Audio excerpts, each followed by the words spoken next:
This is the second installment of Dr. Jean Parker. The first video we introduced her as an intersectional thinker, qualitative researcher, and online educator. Her work focuses on participatory research and education to build cohesive communities.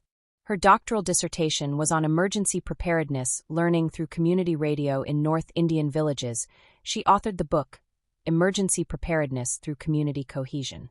And she teaches and advises at Regis University. Her inspiration stemmed from her 10 years as a journalist in South Asia, Southeast Asia, Southern Africa, and the Middle East, particularly her experience covering the 2004 Indian Ocean tsunami. She observed the lack of equitable relief and recovery efforts due to the absence of community radio stations. Her background in community radio, especially Radio for Peace International, influenced her belief in its importance. She decided to study how community radio could be used for emergency preparedness in India.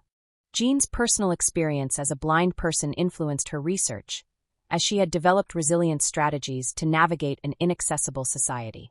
Her personal resilience helped her plan for contingencies and be resourceful during her research.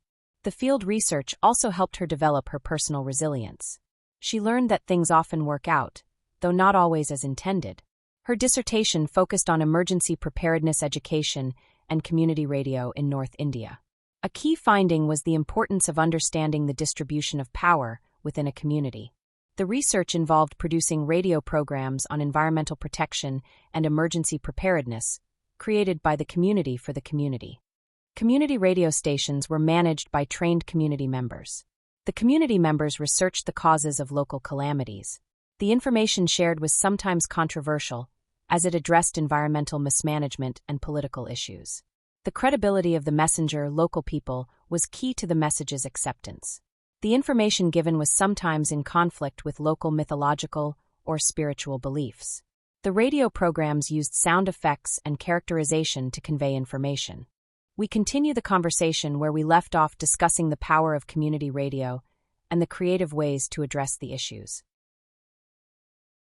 And so they would have a conversation. They had a different voice for each element. And so the elements would have a conversation about something that was proposed or a condition that the radio program was talking about. And they would talk about, oh, yeah, the effect on the air is it's going to get polluted.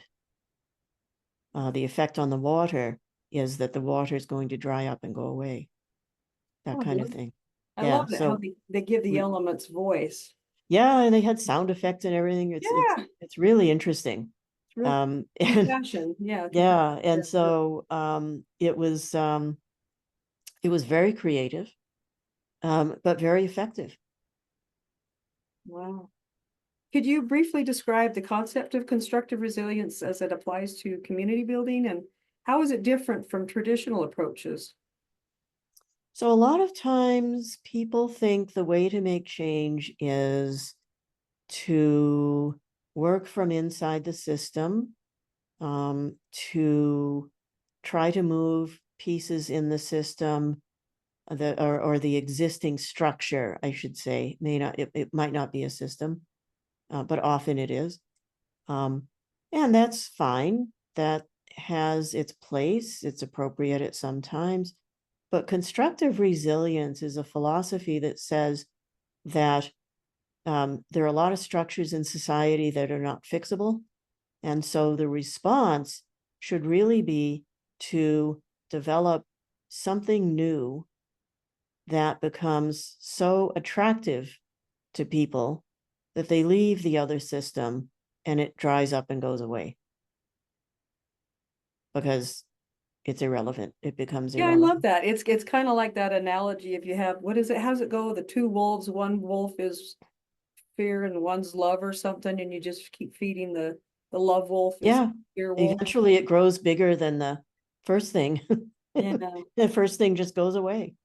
Yeah, I like that idea. It's a bit idealistic and it's certainly aspirational, but it's a philosophy that we can look at in social development as a goal to just not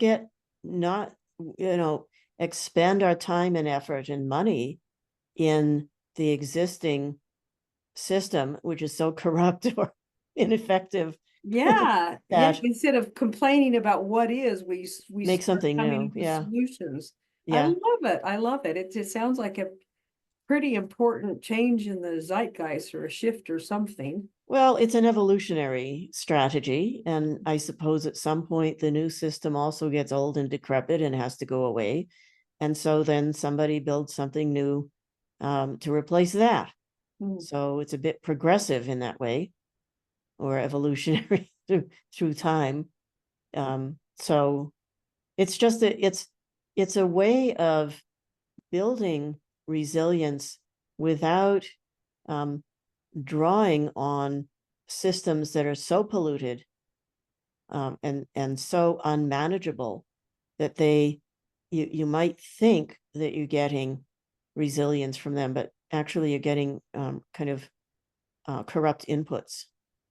Yeah, and it sounds like the kind of thinking that could be you could change its scope to be individual, a church, Mhm. a community, the country at It can large, the world scale. at large. Yeah, Yeah, it can yeah. scale any way. I mean, yeah. So if you look at countries um, who want their independence, essentially they're trying to do that.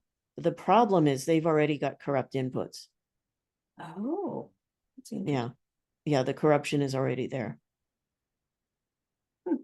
so Well, doesn't work. Jean, thank you so much. I'd like to have an additional video with you on to focus on your teaching and practice, but we'll wrap it up for now. And I want to thank you again. Thank you. My pleasure.